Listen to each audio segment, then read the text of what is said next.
Aunt Taylor Pittman with Cooking Light. Thank you so much for tuning in today. It is the last of our Thanksgiving countdown. We've counted down starting I think 4 weeks ago to Thanksgiving with some fun options for the table. So today is all about bread. Now, hear me out. I know bread can seem intimidating, but both bread options I'm going to show you today are very easy. They don't require yeast. They're quick breads. But they'll give you two very memorable breads to pass around the table. And homemade bread just makes such a statement. It's such a wonderful thing to offer your friends and family at the Thanksgiving table. You can do this, and I'll give you some make-ahead tips as we go along. So the first thing I'm going to show you is herbed biscuits. Now we're making whole grain biscuits. They are delicious. They are, I think, maybe more delicious than biscuits made with all-purpose flour because whole grain flours have a little bit of nutty, toasty flavor.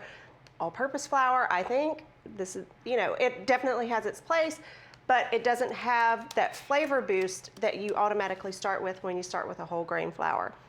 This recipe uses whole wheat pastry flour. So I'm using one, this is the kind I always get at home. It's from Whole Foods, it's their store brand. And whole wheat pastry flour is just ground more finely. It's very fine, it's very similar in texture to all-purpose flour. It's different from regular whole wheat flour, which has a coarser grind. So you want to go for the pastry flour here. It's going to make for more tender, fluffy, lighter biscuits. It's also great for cookies. I have a story in the December issue. Every cookie uses whole wheat pastry flour. It's wonderful. Love it, love it, love it. There are other brands you can buy. Bob's Red Mill makes it. King Arthur flour. Some of them are a little bit darker in color. Some are lighter in color, but this is the one I'm using today. So I have some flour in the bowl, 8.75 ounces. Now I'm going to encourage you whenever you're baking to weigh your flour. It's just much more precise than trying to measure by scooping into a measuring cup. If you actually scoop your measuring cup into your flour, you're packing it in there, you're going to get more flour than we intend in the recipe. And with lighter baking, precision is key.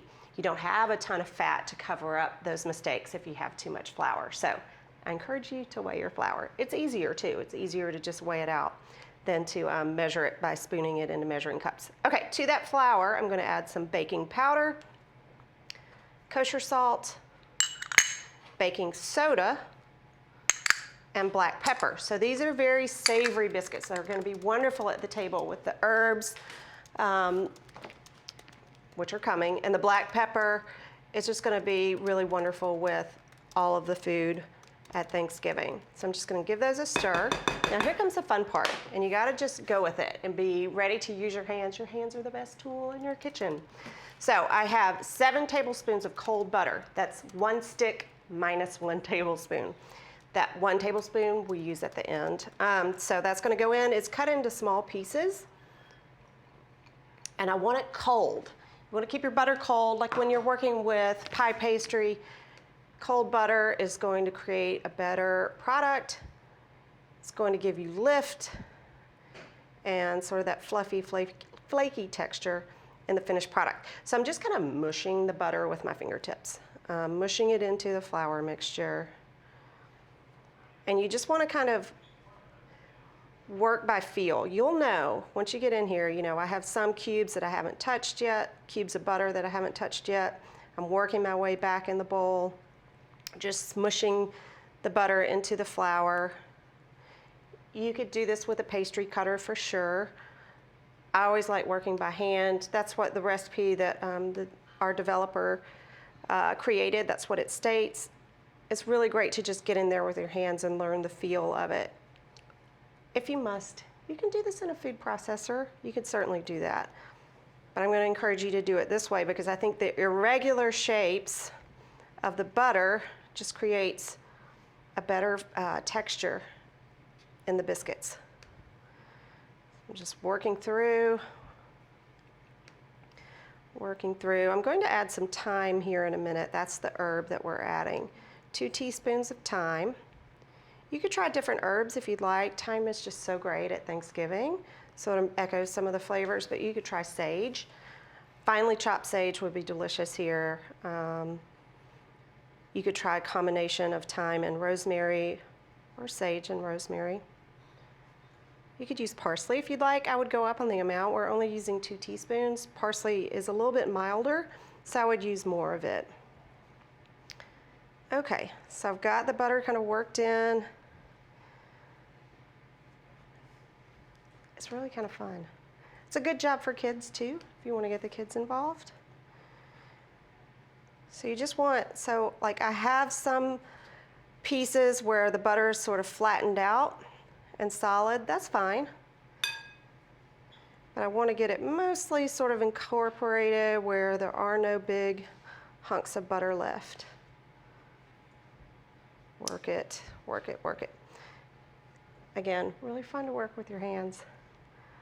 Okay, now I'm going to add the thyme. I'm just going to kind of fluff up the mixture here with the thyme in there.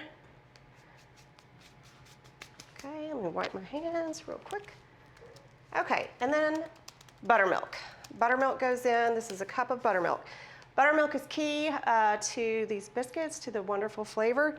I know some areas of the country, in some areas of the country, buttermilk is not that common. If you can find kefir, the drinkable yogurt, you could use that instead.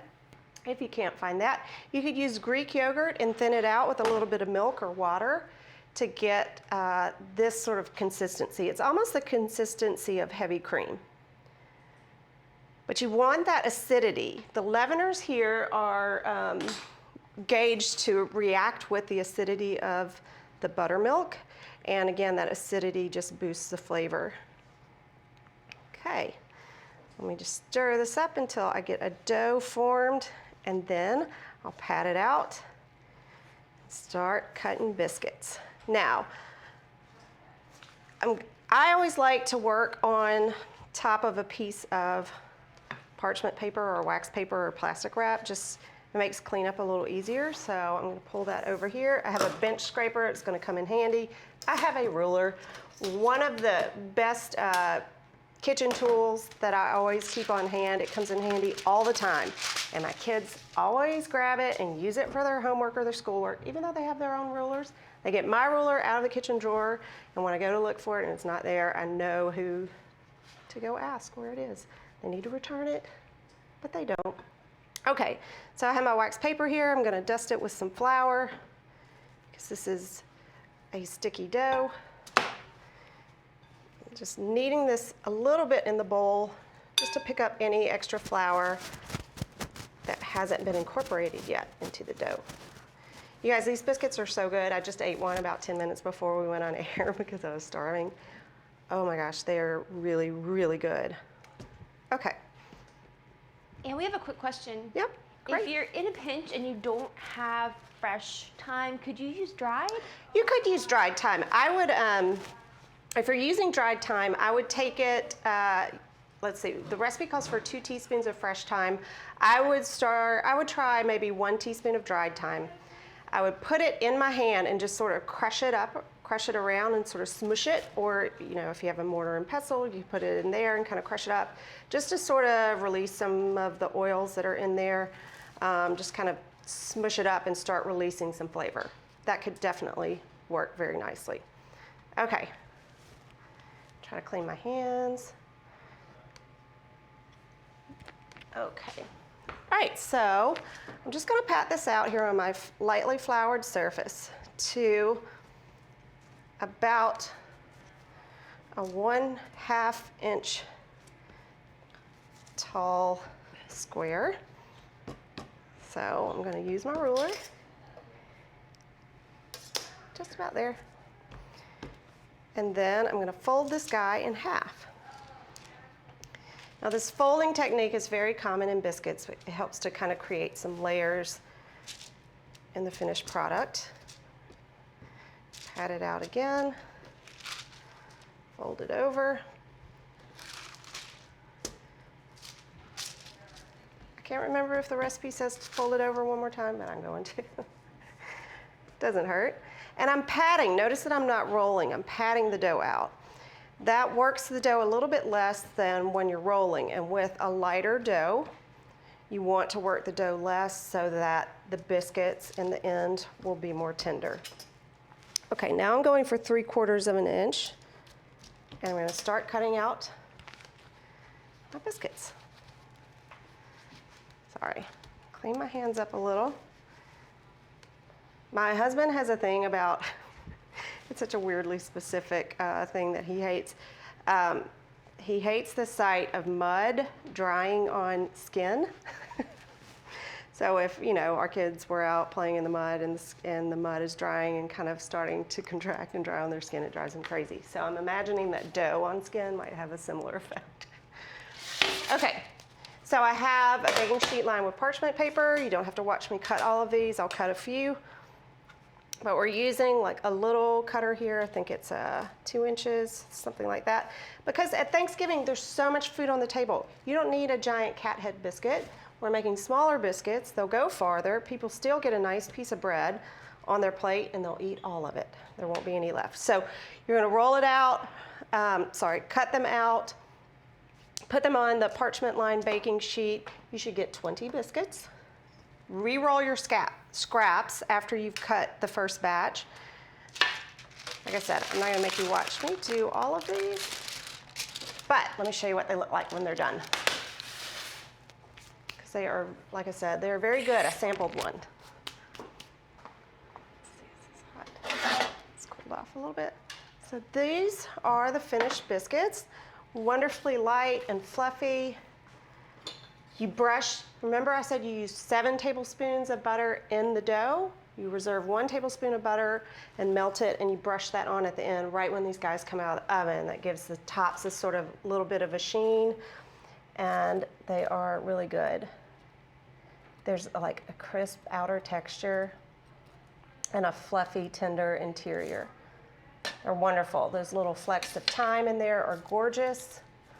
Let me just put a couple of these guys here. A little cranberry sauce in there, maybe a little butter if we're gonna be indulgent at Thanksgiving. I was hoping that some of these were still hot enough to steam, but that's our first bread recipe. Super easy. Now here's how you can get ahead.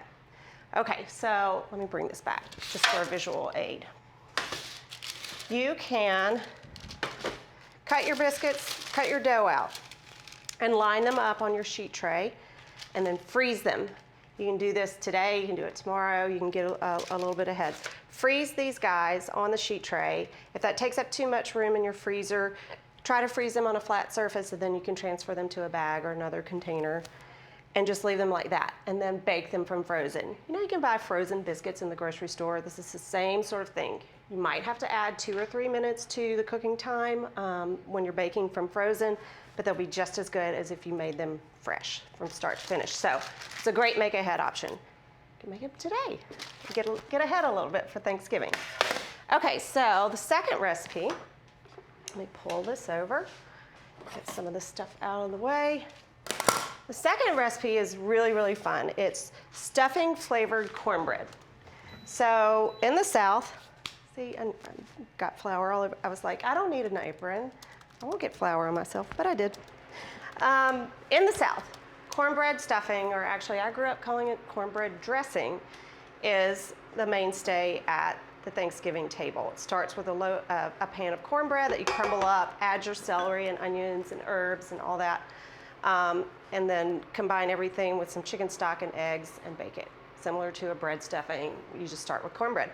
Here instead, we're sort of combining actual cornbread and stuffing by baking it into a pan as a batter. So let me show you what that looks like. I've started sauteing celery and onions. Those are my aromatics, very classic in any sort of stuffing. And then I'm going to add a little bit of sage. This is a 10-inch cast iron skillet. You want to make sure that you use the right size skillet. If it's a little bit too small, your batter will overflow. If it's too large, your cornbread might be a little dinky and short. If you've ever made a frittata in a pan that's too large, you know what I'm talking about. You end up with a really flat finished product. Okay, so I had already sauteed the onion and celery, just added the sage, just to show you that process. Now I'm going to put this in a bowl. I'm going to start making the batter, but first I'm going to pop this skillet into the oven. So for any good pan of cornbread, you want to use a cast iron skillet and you want to get it nice and hot before the batter goes in. So let me pop this in the oven, 450 degrees. Okay, so here we come to the batter. Starting with some stone ground whole grain cornmeal. It's just a little bit coarser in texture, a little bit rougher in texture, which makes for an awesome, awesome cornbread. Adding a little bit of white whole wheat flour. And then we have baking powder, baking soda, a teeny bit of sugar. Sugar is very controversial in cornbread, but this is a different type of cornbread, and we're just adding a tiny bit to balance all the flavors. Poultry seasoning. Poultry seasoning is just a combination of, I think it's thyme and sage and rosemary and marjoram, nutmeg. It's a bunch of spices combined into one. A little bit of salt and pepper. Just gonna give that a whisk here. Okay. Then I have a couple of eggs and some buttermilk. Again, remember, if you can't find buttermilk, I'm gonna go ahead and start whisking these eggs. If you can't find buttermilk, substitute kefir or drinkable yogurt, or thin out Greek yogurt or any type of plain yogurt with enough milk or water to get to a consistency similar to heavy cream. Okay, stir in that buttermilk. Now here's the unfortunate thing, well it's not unfortunate. Here's the thing with this recipe. You can make some of the components ahead, but for the best results, I say bake this right before you're ready to sit down for dinner. A pan of hot cornbread with crispy edges is far superior to one that you've made ahead. That's just the honest truth. But you can mix this mixture together. You can mix your dry ingredients together. You can have your onion and celery already sauteed and have everything just sort of ready to go and ready to assemble and pop into the oven. So you have some make ahead steps, but I don't really recommend completely making the cornbread ahead. Okay. My cast iron skillet is in the oven heating. I'm going to add a couple of tablespoons of butter to it, just so they melt, and the butter's probably going to brown a little bit, which will be delicious.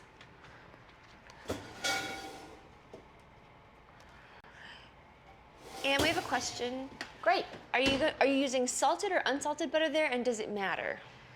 Well, with this small amount of butter, I'm using unsalted, and with this small amount of butter, it doesn't matter that much. If you are using salted, you may want to take down the amount of salt in the recipe by just a pinch. With only 2 tablespoons in the batter, it won't matter as much. That's a good question. Okay, so I'm adding the wet ingredients to the dry. Just gonna give that a good stir. And then stir in my aromatics. It's onion, celery, sage. Sauteed in just a little bit of butter. Lovely, lovely. So it's just a really quick batter that you stir together. And now let me get my skillet out of the oven. Hopefully the butter is melted. It should be. Yep. There's one little piece that's not quite melted, but I'm going to call it melted enough. So you pour this into your skillet, into your batter. Hot skillet, you want it hot so that when the batter hits the skillet, ideally it sizzles. Now here's a tip, and this comes from lots of experience of burning myself. Put your oven mitt over the handle so that you remember that the skillet is hot and you should not grab the handle. Again, years of experience making that mistake. Okay, so this is going into the skillet. It only takes about 15 minutes for this to bake up. Wonderful batter, that great coarse cornmeal for wonderful texture. Now this goes into the oven, 450 degrees, hot oven, for about 15 minutes. And this is what it looks like when it's baked. Gorgeous, gorgeous cornbread. And now let me cut in and see what this guy looks like. I have a square cornbread pan at home, which is wonderful because everybody gets like, you know, there are 4 corner pieces, which is really nice. Okay. Just looking to see how many this serves. Serves 12. So you get this wonderful cornbread with the onion and the celery in there, the poultry seasoning that gives it a little bit of herbaceous quality. It's super moist. It has those crispy edges, and that is stuffing flavored cornbread. 2 wonderful options that you can have at your Thanksgiving feast for your friends and family. You know, homemade bread is just such a statement of love, I think, and you can make these. You have time. These don't take a lot of time to make. The biscuits start to finish 30 minutes. The cornbread start to finish 45 minutes, but that's just, you can get a head start on some of those components. So thank you so much for tuning in. I really appreciate it. I hope everyone has a wonderful Thanksgiving full of love and family and wonderful people and wonderful food. I will see you again next week. And if you are watching this on Facebook, please like and share this video. And if you're watching on YouTube, please subscribe so you'll get notifications when we go live. Thanks so much. I'll see you next week.